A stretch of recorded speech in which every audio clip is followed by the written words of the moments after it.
Hello, everybody, and welcome back to Think Tank Sports. Think Tank Sports, where we think and you listen. Check us out on the socials. We are out there: Facebook, Twitter, and Instagram.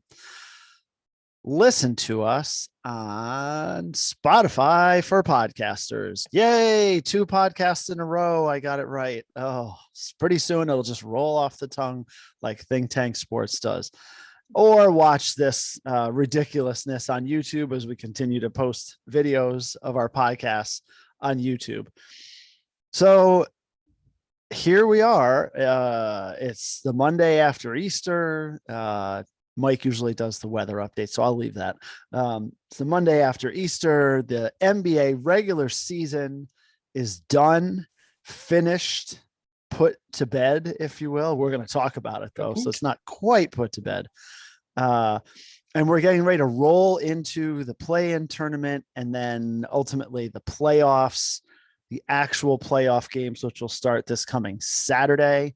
So we got a lot of NBA to talk about. There's a lot of compelling storylines and awards and draft status and positions and everything else, but gotta talk with Mike about this too. I can't do this by myself. So, big guy, how you doing? I'm doing good, Dave. Thanks for asking. I'll give the weather update. It's like 55 degrees with a cool breeze. So furnace is on, it's too hot. Windows are open, it's too cold. Such is life here in upstate New York. But the post-Easter weather certainly can be interesting. Dave, this is the NBA podcast and the regular season has come to an end.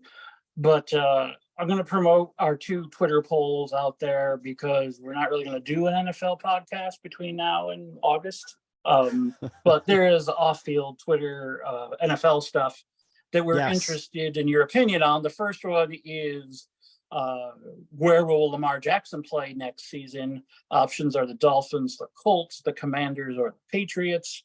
And right now, if you go to Twitter, Instagram, or Facebook, you would see the Colts are leading with 41% of the vote. Commanders at 31, Dolphins and Patriots rounding up the back end. Now, that being said, when we put that poll up 3 days ago, we did not know the news that came out this morning here on April 10th. Odell Beckham Jr. has signed with the Baltimore Ravens. Yes. Now, you got to think, Dave, he's not going to sign with them without knowing that Lamar is coming back and going to play there, right? He's not. I mean, you don't like Tyler Huntley? I think he's a fine human being. Yes. His parents did a good job raising him. Yep. No, point well actually taken. He has some potential. He certainly does, but he is not Lamar Jackson. Right. I agree. You have to think that that's the case, but yeah, who knows? Where in the world is Lamar Jackson? He and Carmen Sandiego are somewhere trying to figure it out. Very good, my friend. Picking up what I'm putting down. And so we begged to ask the second question of our Twitter polls that are out there currently. How will OBJ's career go with said Baltimore Ravens? Options are all pro, a productive alpha, mediocre, or flame out. And right now, very early in the voting, 67% for mediocre, 33% for productive alpha. And if you're good at math, no votes yet for either all pro or flame out, either extreme. So Dave, what do you think real quick before we pop to the NBA? Let's make the assumption Lamar's his quarterback. Okay. Oh, if he's there, I think all pro, but I think if I had to guess, that's why our tens of fans. Injuries. Yeah. Okay. But I think our tens of fans are skeptical as sure. I know I am. Is Lamar Jackson going to be there? But I think if he's there, he has the potential to be an all pro. I don't think there's any question there. Again, we didn't ask about potential, but yeah, I think it's a great match. Lamar Jackson's never had an A1 or 1B receiver No. even. So to have an Odell Beckham, who's, fairly well rested and healthy, I think would be just Because he took a tremendous. whole year. He's well rested. He had a whole year off from his Yep. And he didn't play much the year before that. Right. Right. So, but we did see him toasting people in the Super Bowl. So yes, that's a factor. Yep. Speaking of toast, the NBA season is toast, Dave. See what I did there? Oh, very nice. Let's see. We got music, we got food, we got football. When are we going to get to basketball? Yeah, let's do it right now. I think the NBA's got a big problem on their hands, buddy. In my recollection, and granted, my memory isn't what it used to be, this might be the least valuable regular season I've seen maybe ever, but certainly in a long time. This regular season, it was always kind of a wink and a nod that the regular season doesn't really mean that much and the good teams are going to win enough. And, they're worried about playoff positions, but not really. And, when the playoffs hit, everyone cranks it up a couple notches. But this season, Dave, and certainly I'm interested in how you feel about it. The regular season was, a dud to me. I mean, there wasn't even like some classic games. There was a few moments, I guess, but really, when you have the league's gone so far now to admit that the regular season doesn't matter. The players, the coaches, essentially just verbalizing it, and nothing more recent or obvious than the Dallas Mavericks and what they did Friday night, buddy. Out and out admitting that they are tanking, and even Jason Kidd, who's no rocket scientist, by the way, not the sharpest tool in the shed. When God said brains, he thought he said trains, and Jason Kidd said, "I'll take the caboose." You know what I mean? That's what he's got going up there. He has a press conference before the game telling everybody, that Luka's not playing, Kyrie. Now, Luka ended up playing 13 minutes Friday. 12 minutes and 35 seconds. Oh, not 13 minutes. It was an international for those of you Slovenia night. Yes, keeping track at home. Yes, in Dallas. Yep. In Dallas. So Luka is from Slovenia, if you're not paying attention. So I wonder if it wasn't international Slovenia night, would he have played at all? But there's a bigger question here, or a bigger issue, is just the flat out tank. Okay. Yep. They still were alive for a play-in game opportunity. Yes, they were. Had to win, and they needed some help from OKC, whatever. But that's not the point. They were not eliminated from the playoffs, and they were not in the last game. And they sat everybody to intentionally lose the game to improve the possibility of a better draft pick. Because remember, just because they're the 10th worst doesn't mean they're going to get the 10th pick because of the weighted system. Right. The way they changed the lottery a couple of years ago. Yep. Right. So they increased their chances from like 22% to 82% as far as a top 10 pick. All that being said, boy, this really didn't sit right with me and rattled my cage. How do you feel about that whole situation? I know it's a loaded question. Yeah. Well, there's a couple of things. First of all, so this decision, as it has been put out in the media, came down from owner Mark Cuban and the general manager of the Mavs, right? Mm-hmm. Do you think one of them was available for comment? Answer is no. I'm not even going to give you a chance. That's a great They point. stuck poor Jason Kidd, planes, trains, and automobiles, as you discussed just before, and they made him fall on the sword in front of the media. Yes. And he had to, basically defend this asinine decision. Let frame this. I'll frame it this way. Okay, buddy. Before the Kyrie Irving trade, the Mavericks were in 4th place in the Western Conference. Okay. 4th place. So you're talking a home playoff game in the home series advantage. Right. You're playing the 5 seed and you have home court. they went 7-18 in the last 2 months of the season, and 5-11 in games that Kyrie Irving and Luka Doncic played together. Oof. Oof. Now, I mean, that's freaking bad. Okay. Freaking bad. But the bigger piece is these last 2 games, and it's just shameful. It's just absolutely shameful that they sit everybody Friday against the Bulls. They sat everybody Sunday as well. Luka doesn't even play. I mean, nobody plays on Sunday. And it's right. So that, as you mentioned, this draft pick. So if they had made the playoffs as, arguably the 10th seed, then they would have given up that top 10 pick to the Knicks as part of the Kristaps Porzingis trade. Okay. So this was the rationale. Instead of trying to get in the playoffs for a team that, by the way, got to the Western Conference Finals last year. Right. This is not a team that's been rebuilding for years or is in the middle of a teardown. Nope, not at all. Mm-hmm. They say, nope, we're pulling the plug on our season with 2 games to go. Again, they needed some help, like Mike said. And to quote our good friend Herm Edwards, you play to win the game. But apparently in Dallas, you do not.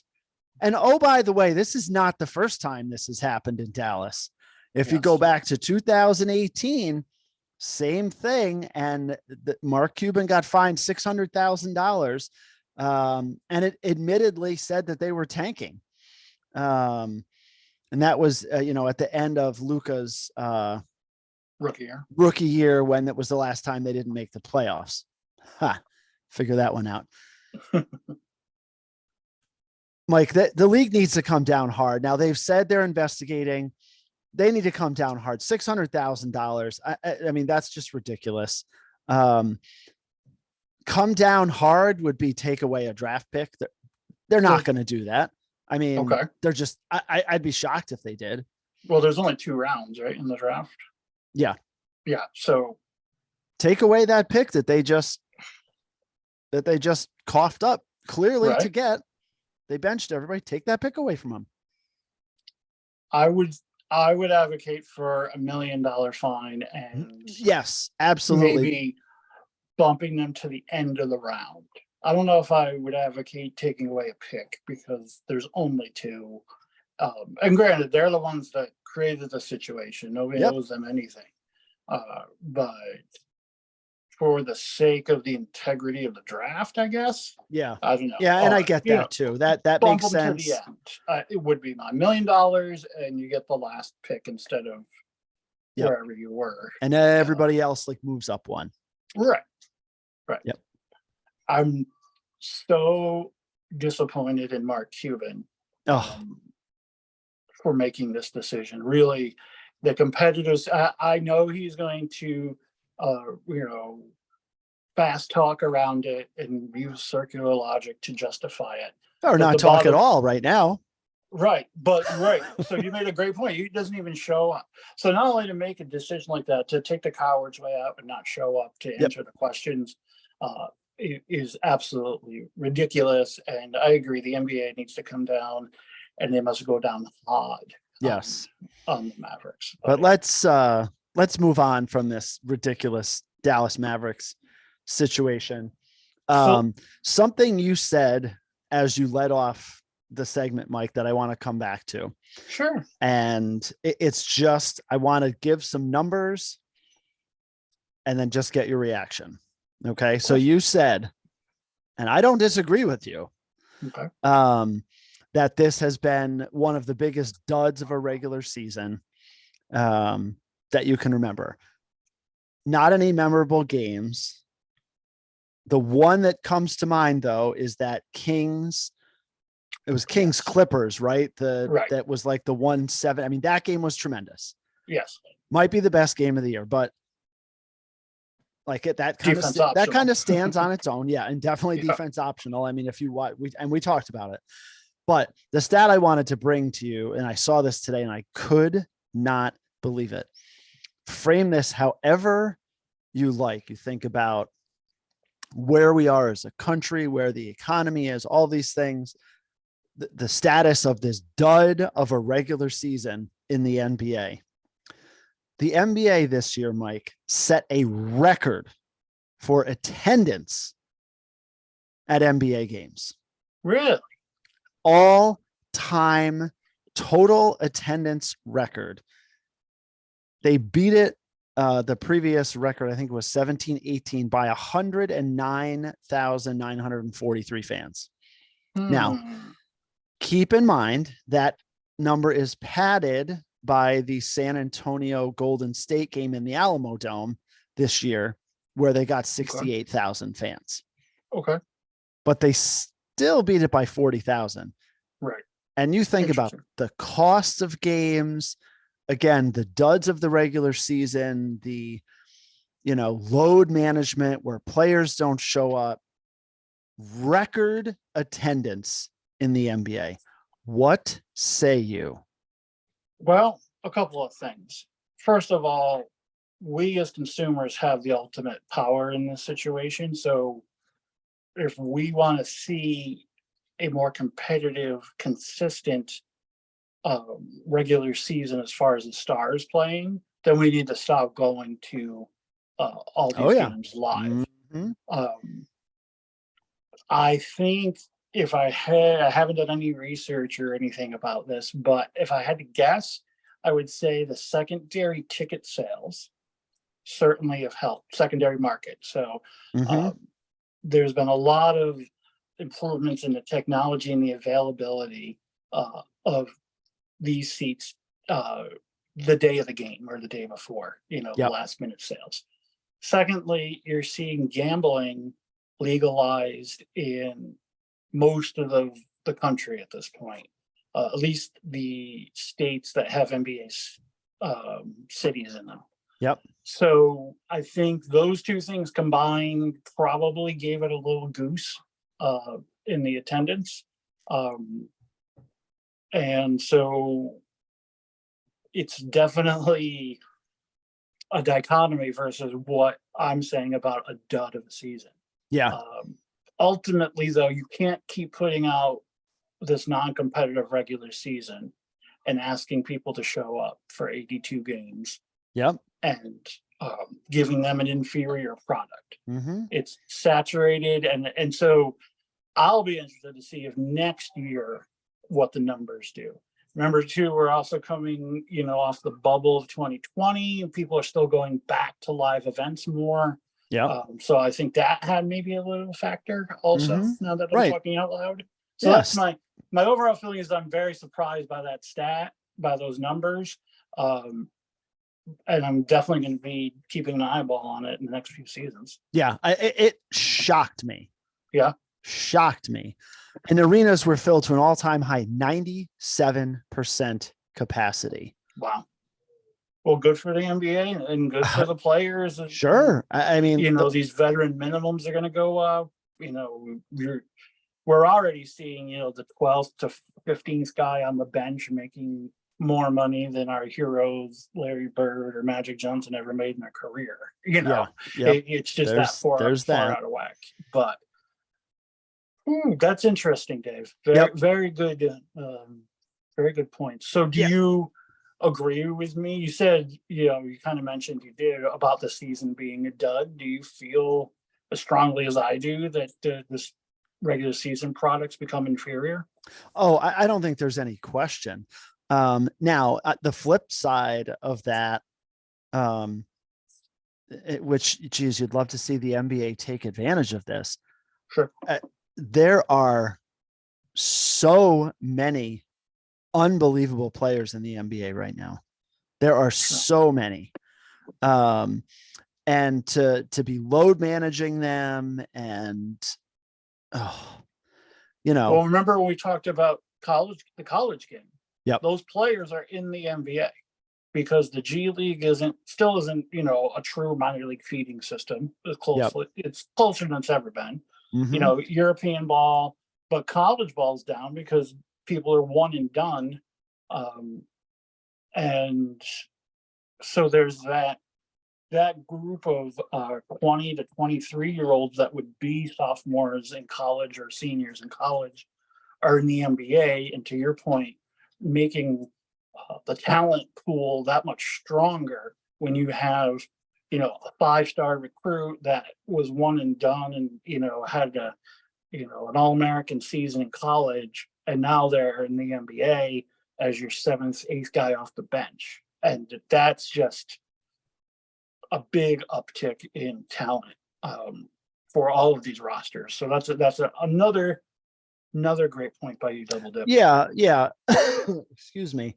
But that being said, definitely a lot of dud games, where guys aren't playing, second games of back-to-back or first games of back-to-back where they're just not going to play the stars. And the product suffers for it, and again, the mindless fans are continuing to go to the games. But at the same time, I agree with you. It's tough, but scoring is at an all-time high. We've talked about this a couple different times. The games are not duds. I mean, this is not, from an offensive perspective, this is not, the mid to late 90s NBA where teams barely cracked 100, and we're regular just in the mid 90s. So lots of really intriguing things, I think, there, but the regular season needs to be better. I mean, look, we've talked about it. Like, you'd love to see him shorten it after you see these attendance numbers. They're never going to do it. I mean, they just smashed attendance records. They're going to make all, you mentioned everything, the minimums going up and everything else like that. They're just going to keep milking that cow until there's no more milk left. Right. But it's a big cow with a lot of milk. Good point. But when that milk runs dry, that's going to be a skinny, crackhead, malnourished cow that needs to go into rehab for a while. You know what I mean? We're not building it up, for future use independently. Anyway, let's get on the court.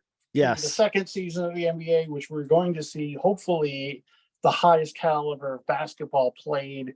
The NBA game at its best is certainly better than the college game at its best. And you have the best players in the world, ramping up to try and win a championship. Teams that didn't make the playoffs, buddy. Real quick. They stink. In the East, they stink. You really got to try to not make the playoffs. No. So that's my professional opinion. They stink. Pacers, Wizards, Magic, Hornets, Pistons. Anybody there that really surprises you not making at least a playoff or a play-in game? No, I the only one where I kind of go Pacers.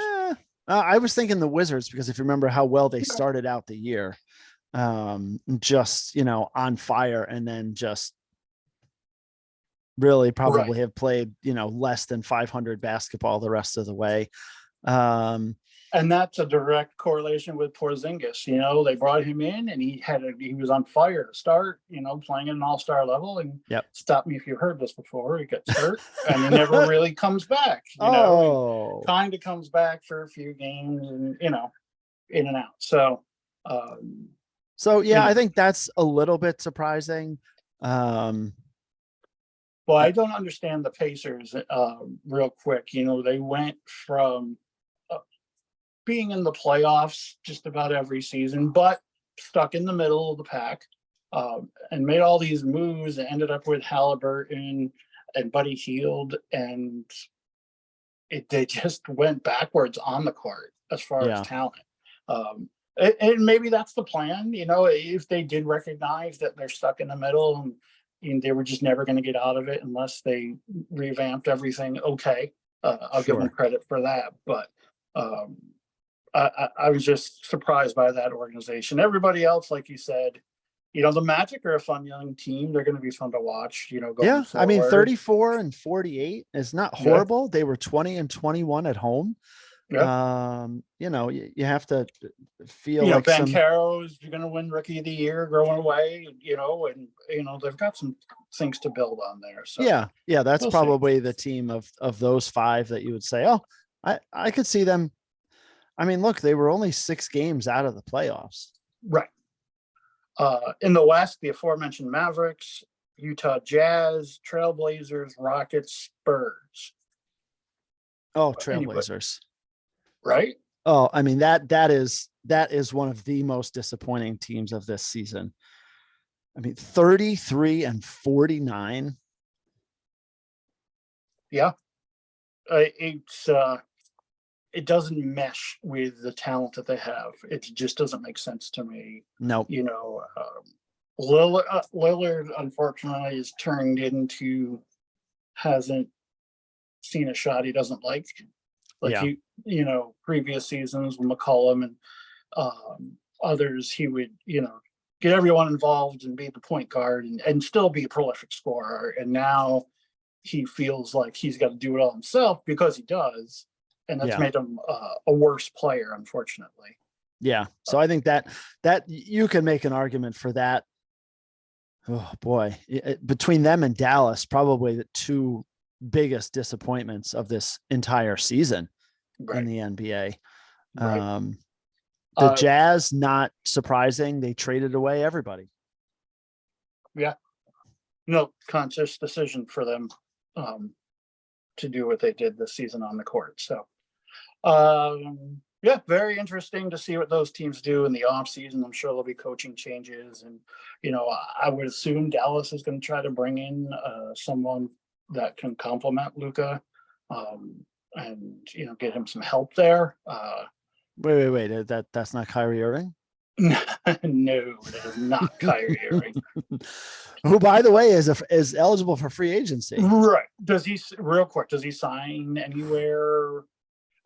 Here's my opinion. I don't think he signs in Dallas. That's what I'm just going to put it out there. I don't think he signs in Dallas. I think he's going to go somewhere else. He's got to go to one of the lesser teams where he's going to have the ball in his hand and they can build around him. Kind of the Lamar Jackson in the NFL, where you need a certain type of offense and you have to build around, the quarterback. Same thing with Kyrie. He's just proven he's not going to be a complimentary player or, rob into somebody's Batman or anything like that. He needs the ball. All right, let's move forward though with these play-in matchups, buddy. Yep. What do we got here? So in the East, we have Miami hosting Atlanta and Toronto hosting Chicago. Well, let's start with Miami and Atlanta. Yeah, Miami. One of the last podcasts we did, we were like, this team's dead. Just not playing well, and I don't want to say they've righted the ship, but they're playing better now than they were earlier in the year. Finished just a game out of the 6th spot, and have, they have a home game. If they win against Atlanta, they'll be the 7th seed, and their reward is your Boston Celtics, Mike. Yeah. Congratulations. Eastern Conference Finals rematch. So from a year ago. So Miami's team scoring, they were 30th in the league this year in team scoring. That surprises me. They seem to have a lot of firepower, but they only averaged 109 points, which puts them 30th in the league. They also shot, 46% from 3-point range. That's 26th in the league. They didn't rebound very well either as a team. So when you start breaking down some of the stats, you see that they're offensively challenged. And that's going to continue here in the playoffs. As much as I respect Jimmy Butler, as you know, and I think this roster, Spoelstra's an outstanding coach. They're certainly got some momentum on their side. I wouldn't be surprised at all if they beat Atlanta. And not just because they're going to get my Boston Celtics. I just don't see them going past Miami, going past the first first round of the playoffs this year. No, what do you think? I agree. I think that, they probably will beat Atlanta. Now, Atlanta is an interesting team because, they let Nate McMillan go. They pick up Quinn Snyder. They're cruising on offense. They're averaging 118 points per game, which is right up there as I scroll through that. Yeah, I mean, that's 118. They're second best in the league. third, I think. Oh yeah, right. Just behind Golden State. Yep. Yep. And the Sacramento Queens. We'll get to that team, but I mean, I could certainly see it being a dogfight. But Miami, you mentioned the offensive challenges, but defensively they gave up 109 points per game. So defensively they are fairly solid. But again, I'm with you. I think Miami wins and moves on. As far as that goes. Will Atlanta ever win with Trae Young at point guard, the way he shoots and has to have the ball?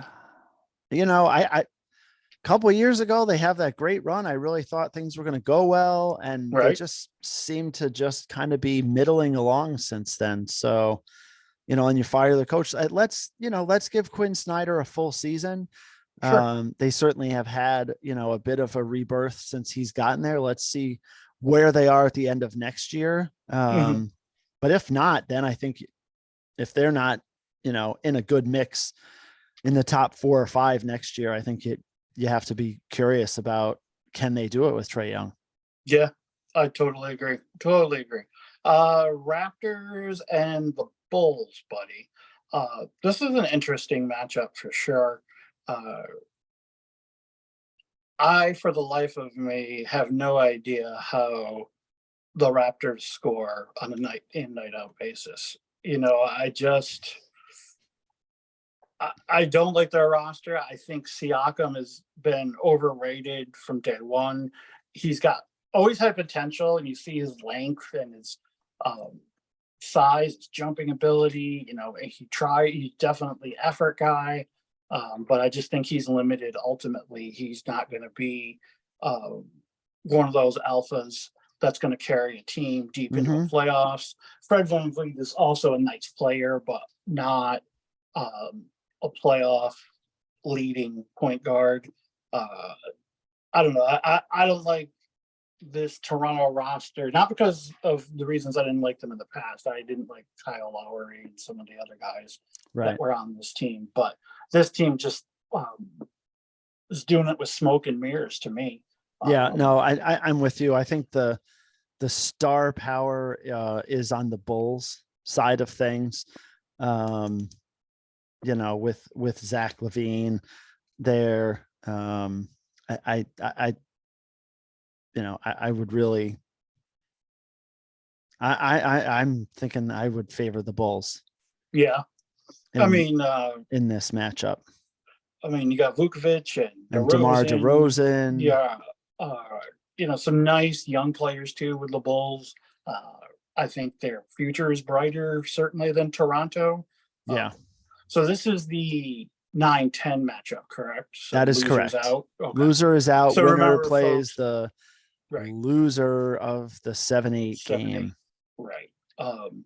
So that will be quite interesting as well. But I see the Bulls winning this game, and then going on the matchup with I think Miami, and we'll give them a run as well. Of all of the 4 playing teams, I see the Bulls coming out of out of all of that, winning those games. To me, they're deeper too. I guess I'm sitting here astounded and trying to hold back the positive things I'm saying because they didn't show it on the court, on paper, and the times I've seen them, they've looked very good to me. But the record just doesn't get it done. They're 40 and 42. Yep. 2 games below 500. I don't know. I think the Bulls are going to win, but Yeah. another team that should be better. Yeah. Yeah. And then they win that 8th spot and they play the Bucks. And I mean, let's be honest, the That's Bucks over, are, yeah. that's a team that's going to throttle them. So It could in be the interesting. East, right? So in the East, how many teams do you think can come out of the East and represent in the NBA Finals? We Well, believe the Bucks can. certainly the Bucks, certainly the Celtics. Okay. 76ers? Could you picture that? Boy, I mean, I can. The challenge is the previous playoff failures and right. What has changed really? And Doc Rivers. I mean, right. Sure, he won, he won with the Celtics, but since then, just a lot of playoff failures. And Joel Embiid, who's played tremendous and probably will win the MVP, it sounds like, from all the narratives out there. How much better can he play? It's not like he's going to go in the playoffs and play 10% more above his head. He's already playing, MVP basketball. So now you got to look at the Tyrese Maxeys and these guys that need to step up and deliver at crunch time. So I'm with you, I could see the Sixers representing the East, but it's not. It's a little blurry. What about the Cavaliers? I mean, defensively, the Cavs are tremendous. Mm-hmm. They are the best defensive team in the league. The challenge for them is they're not very experienced. Sure, you got Spider Mitchell, and that's going to help them quite a bit. Right. But the rest of the roster hasn't seen a lot of playoff success. Now, they're the 4. They're going to have the home court, over a Knicks team that doesn't have a ton of playoff experience. So I think that could help them in that first round, but then they're going to have to, if they win, they're going to go play the Bucks.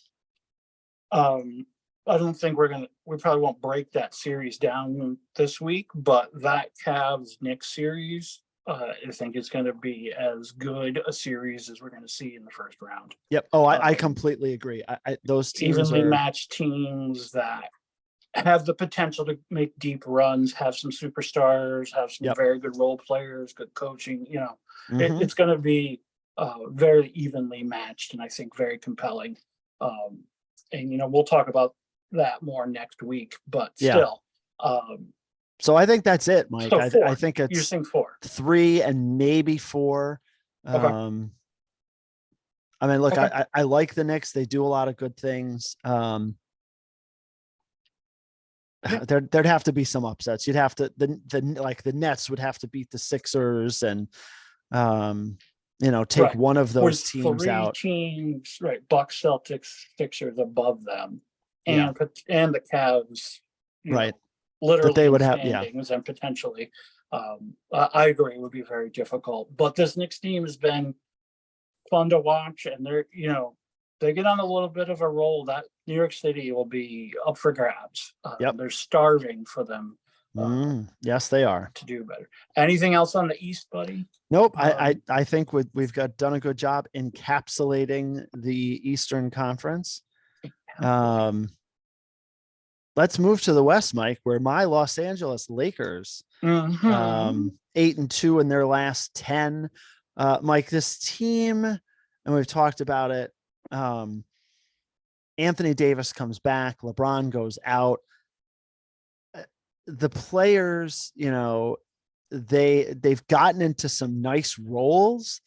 And LeBron comes back. Now, I know he had 8 threes in the game the other night against Utah, which is fine, but he's played a bit of a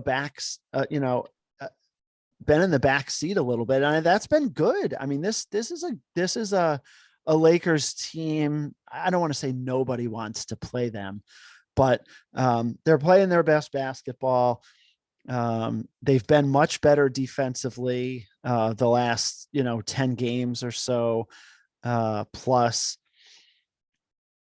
you have to like him. I mean, Anthony Davis has played out of his mind. Knock on wood, he stays healthy. But Yeah, and you said a mouthful there, buddy. In your yes, first statement. Darvin Ham and the boys figured out who plays what roles in what minutes. yep, And when LeBron was out, Anthony Davis became the focus of the offense, yep, and that engaged him on defense. And he's played, like you said, out of his mind lately. And LeBron, to his credit, has taken a back seat since he's been back, and not in a wimpy way, not in a, what people are going to criticize him because he's supposed to be, the ultimate alpha male. But this late in his career, this is who he's supposed to be. yeah, Now, the question is, will his ego allow him to do that in the playoffs? yeah, Because there's going to be games and series where it's going to be like, he's going to be tempted to take over and do things that he can do or has done in the past, but maybe physically can't do anymore. yeah, But either way, it's going to take away from the flow of what they have going on now. So if he yeah, can keep his ego in check enough to be Batman or Robin instead of Batman, you're right. This team is scary. It really yeah, is. yeah. And I think this is where, LeBron has accomplished so many different things. This is where you really see, has he learned from all of his years of experience? Because I agree with you. There's going to be some times, there's going to be some spots. And look, there's going to be moments where you're going to want LeBron to have the ball. Of course. Right. But not He can, dominate the ball, not taking, tons of bad shots and forcing some things. Let the other players do what they've been doing for the last, 20 games or so. And if he at can do his that, size, if he goes down low and starts posting up the guys trying to guard him with his strength, Mhm. forget about it. If he's doing that, then they're going to be fine. So watch Yeah. for that early. If he's on the outside bombing 8 threes a game, and takes the ball across half court and never passes it, that's Yeah. going to happen on a possession or two, of course. Yeah. But consistently doing that, then that's a problem for the Lakers. So, Yep. Dave, we got to talk about the jackasses that are the Minnesota Timberwolves. Oh, I was going to call them the piece of trash organization and use one of your Mike-isms. Yeah. Oh, the Minnesota Timberwolves. I don't think they're pieces of trash. That's reserved for Cleveland Browns and the okay, but I wanted to just throw something out stuff. there. But yeah, no, I get it. It's ugly, folks. Look, I saw the Lakers play them, I don't know, a week or 2 weeks ago. They looked disinterested, just coming down, chucking up threes, just brick city, went like 5, 6, 7 minutes without scoring any points. And the Lakers just dominated them. And then you get the nonsense that happened Yes, over the weekend. So you got Rudy Gobert, the Stifle Tower, looking to stifle some teammates as he throws a punch during a timeout in the second quarter and punches one of his teammates. Mike, what the beep is going on in Minnesota? They say, "See ya, Rudy Gobert."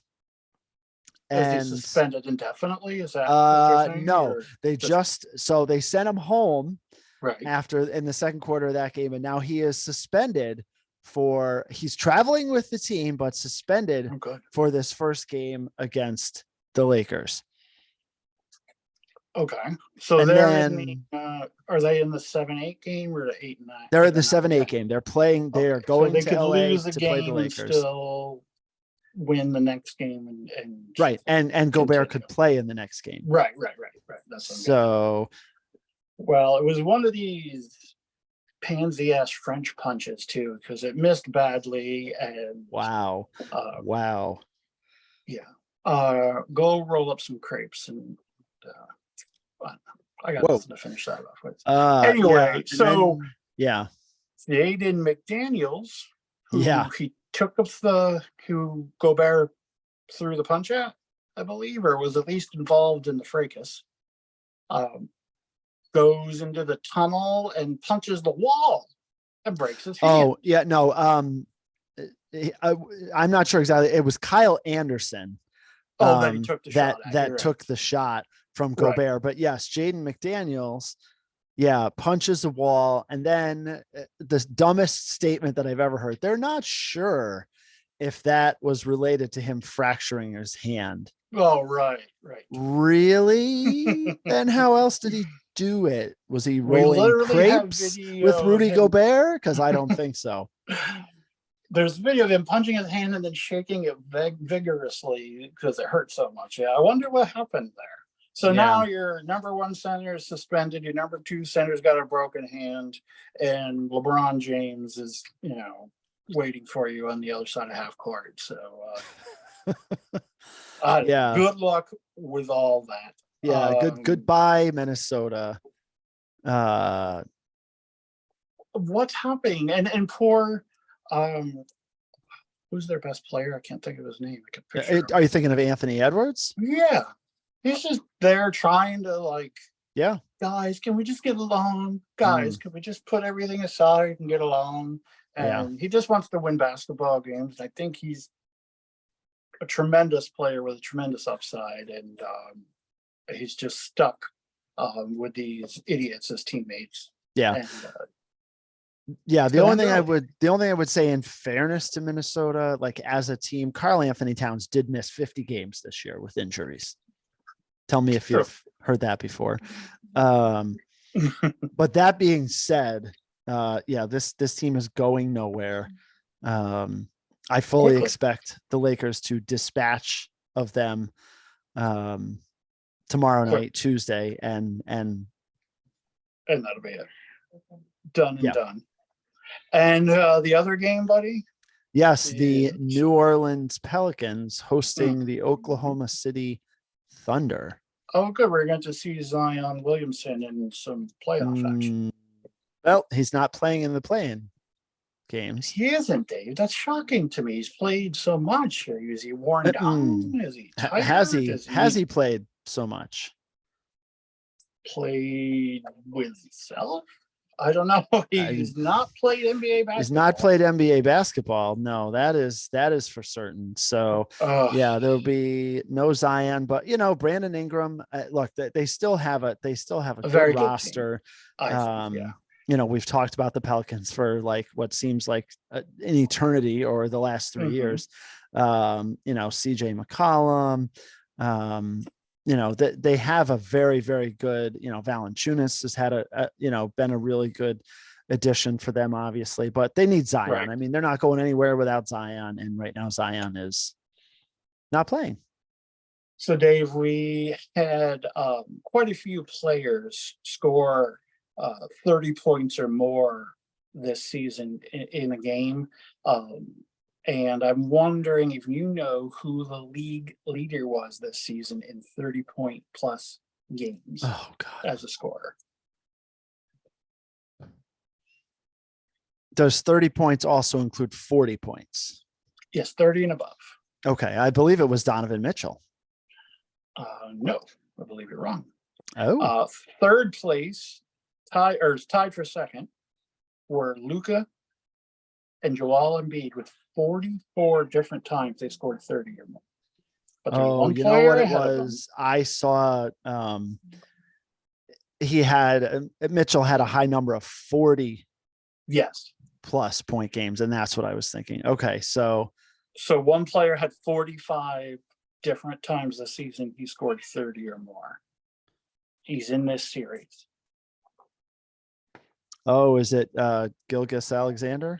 SGA, Shai Gilgeous-Alexander. Yes. Now, granted, he's one of maybe there are only two options to score points on that. Yeah. But I got to give Oklahoma City Thunder credit, because here's a team with not a ton of talent, no superstars, but they're playing together. They're playing defense. They're rebounding. They're doing the things they need to do to make the playoffs. The antithesis of what the Mavericks did is this OKC team. So SGA comes down and he passes, and On his left is Jalen Williams, and on his right is Dart. Jalen Williams. They have Oh. two They Jalen have two Williams JWs. on the team. But anyways, just an interesting, fun team to watch. They're not going anywhere. They're not going to win anything necessarily. No. And this is the team that had, that drafted Chet Holmgren too. That's right. Good point. And then he got hurt and he's been out the whole year. So it's So definitely who's going to come out of the East four? Or I guess two teams will come out of it, but what's the I definitely think it's the Lakers. And I think the Pelicans too. Zion, no Zion. I just think overall they're more talented. Okay. As far as that goes. So same question in the West. How many teams can you see representing the West in the NBA Finals? Can you see the Nuggets? Yes. Okay. The Memphis Grizzlies? Yep. Okay. The Queens? Oh boy. Yep. They've had such a great year, but they haven't been in the playoffs in so long, but they have, they're going to have, they're home court advantage. Well, they'll have home court in the first round, and then yeah. second round they'll be, in Memphis. But look at Sacramento. Talked about it all year. 25-16 on the road. So if there's a team, that could play well on the road in Memphis, Sacramento is potentially that team. No way you would have said that at the beginning of this season. Right. The Suns, Mike, I think, with the star power, definitely. They really have looked good the last few games, with Chris Paul and Durant really getting into, and same thing with Ego and Devin Booker. Will he allow the ball to leave his hands and get the job done? Yep. With the two veterans, if they were younger guys or even the same age, maybe not, but I think he'll defer to those two. All right. Suns, yes. The playoff P-list Clippers. Nope.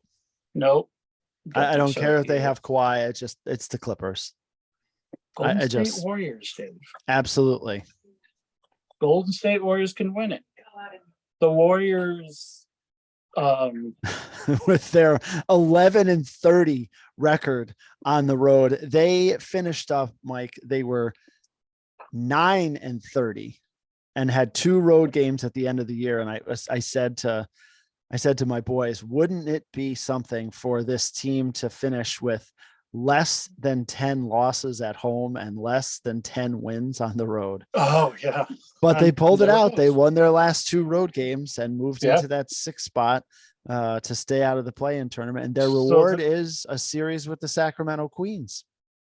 Right. But here's why I think an upset, not only for the experience factor. Let's remember Golden State and Sacramento are like 80 miles apart. So they're probably going to take a bus and sleep in their own beds, and not have to travel a long way. Yep.